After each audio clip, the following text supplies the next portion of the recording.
A House hearing just turned into a public demolition. A Democratic congressman told the Secretary of Defense to his face that he's an embarrassment and should get the hell out, after Hegseth failed to answer basic yes or no questions about his own job. You're not worthy of my attention or my questions. You're an embarrassment to this country. You're unfit to lead. And there's been bipartisan members of Congress that have called for your resignation. You should just get the hell out and let somebody competently lead this department. Carbajal asked Pete Hegseth a series of yes or no questions that a kindergartner could answer about National Guard deployments, warning shots, Ukraine, NATO Article 5. And Hegseth couldn't answer a single one directly without deflecting, rambling, or reframing. When Carbajal finally asked the simplest question of all, is political allegiance to Trump a requirement for serving the nation? Hegseth called it silly and hid behind, "We support the Constitution." Carbajal was done. He told Hegseth to his face, "You're an embarrassment. You're unfit to lead. Get the hell out." Then he yielded. The Secretary of Defense couldn't pass a yes or no test in front of the entire country. Let's watch. I'll break it down. Gentleman from California, Mr. Carbajal. Thank you, Mr. Chairman. It shouldn't come as no surprise that I have serious concerns with both the deployment of the National Guard and the Marines to Los Angeles. I served in the Marine Corps.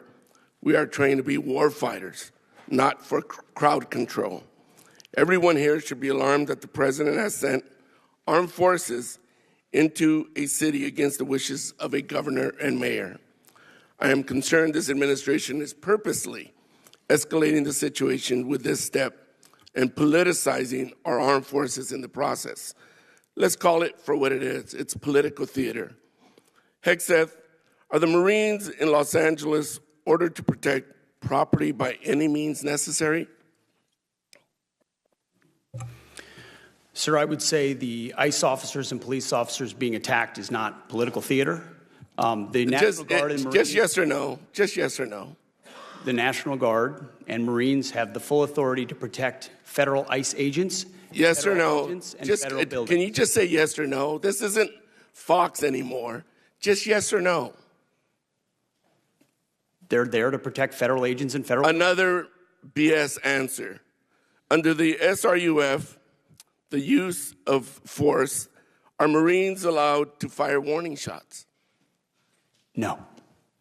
Now that's more like it. Isn't that easy?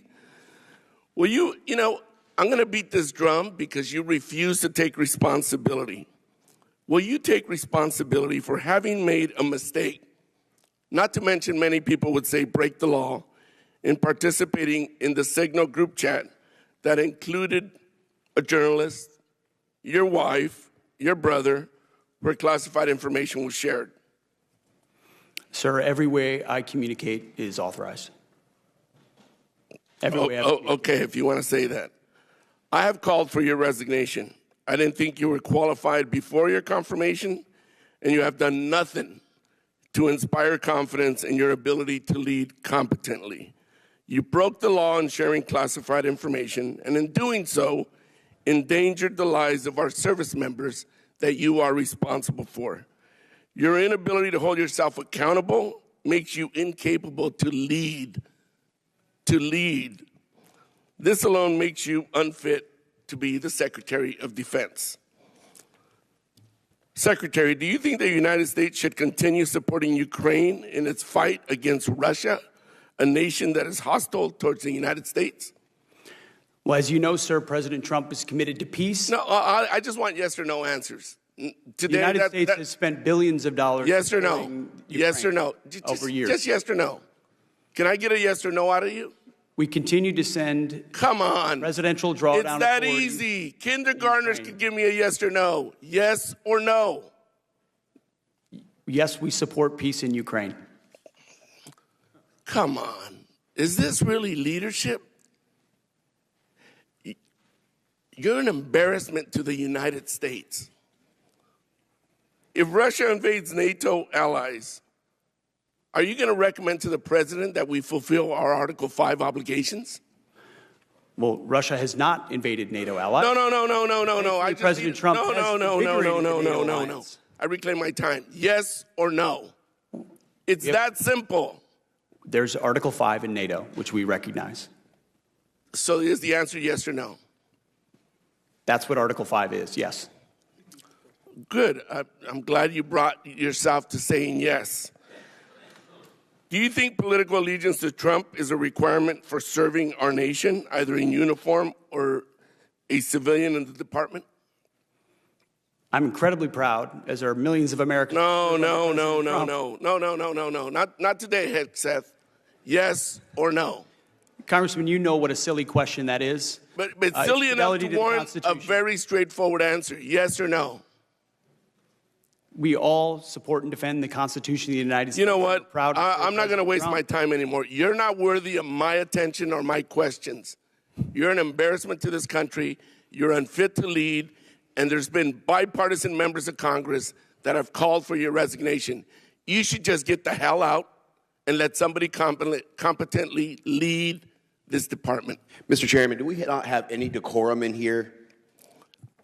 Thank you very much. I yield my time. Gentleman, time. There is a moment in this hearing that should be played at every confirmation hearing for every nominee for the rest of American history. It is not Carbajal's anger. It is not Hegseth's evasions. It is the question that Carbajal asked at the very end. Do you think political allegiance to Trump is a requirement for serving our nation? Hegseth called it a silly question. He said he's incredibly proud, as are millions of Americans. He said they all support and defend the Constitution. He never said no. He never said that political allegiance to Trump is not a requirement. He never drew the line between loyalty to the president and loyalty to the country, because he cannot.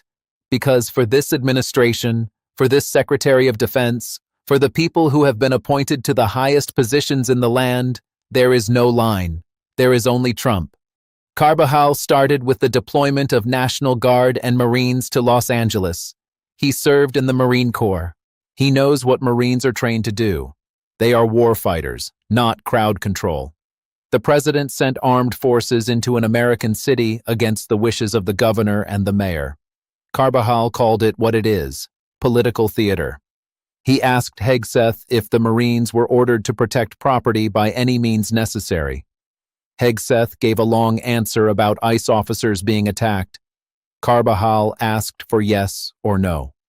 Hegseth gave another long answer about authority to protect federal agents. Carbajal asked again. This isn't Fox anymore, just yes or no. Hegseth deflected again. Carbajal called it another BS answer. Then he asked about warning shots. Hegseth finally said no. Carbajal said, "Isn't that easy?" But it wasn't easy. It took 3 questions to get a one-word answer about a basic rule of engagement. Then Carbajal turned to the Signal Group chat, the one where classified information was shared with a journalist, with Hegseth's wife, with his brother. Hegseth said every way he communicates is authorized. Carbajal didn't buy it. He said Hegseth broke the law. He endangered service members. He is incapable of holding himself accountable. He is unfit to lead. Then Carbajal asked about Ukraine. He wanted a yes or no. Should the United States continue supporting Ukraine? Hegseth said President Trump is committed to peace. Not an answer. Carbajal asked again. Hegseth deflected. Carbajal asked a 3rd time. Kindergartners can give me a yes or no. Hegseth finally said yes, but he didn't say yes to supporting Ukraine. He said yes to peace in Ukraine. Those are not the same thing. Carbajal moved to NATO. Article 5. The core commitment of the alliance. An attack on one is an attack on all. If Russia invades a NATO ally, would Hegseth recommend fulfilling our obligations? Hegseth said Russia hasn't invaded a NATO ally. Carbajal cut him off. He reclaimed his time. He asked again, yes or no? Hegseth finally said yes. One word. After 3 questions, about the most basic commitment of the most important military alliance in history. Then Carbajal asked the question that should have been the easiest. Is political allegiance to Trump a requirement for serving our nation? Hegseth called it silly. He said he's proud. He said they support the Constitution. He never said no. He never said that loyalty to the Constitution comes before loyalty to any president. He never said that the men and women in uniform swear an oath to the Constitution, not to the commander-in-chief. He could not say it, because saying it would require him to admit that there is a difference between serving the country and serving Trump. And for this administration, there is no difference. Carbajal was done. He had heard enough. He told Hegseth he is not worthy of his attention or his questions. He repeated what he said at the beginning. You're an embarrassment. You're unfit to lead. Bipartisan members of Congress have called for your resignation. You should just get the hell out. Then he yielded. The chairman asked about decorum. But the lack of decorum was not Carbajal's anger. It was Hegseth's refusal to answer. It was his inability to say yes or no to basic questions about the use of force, about classified information, about NATO, about the Constitution. It was his insistence on treating a congressional hearing like a cable news hit, where the goal is not to inform but to deflect. Carbajal was not wrong to be angry. He was right to be angry. The Secretary of Defense, the man responsible for the safety of every service member, for the nuclear codes, for the defense of the nation, could not give a straight answer about whether political allegiance to the president is a requirement for serving. That is not a silly question. It is the most important question of this administration. And Hegseth's answer was not an answer. It was an evasion. It was a refusal to say that the Constitution matters more than any man. And until a Secretary of Defense can say that, without hesitation, without qualification, without calling the question silly, the department he leads is not safe. The country is not safe. And the men and women in uniform who swore an oath to the Constitution are being asked to serve a man, not a country. Carbajal ended his time with a demand. Get the hell out. Let somebody competent lead. It was harsh. It was personal. It was also correct.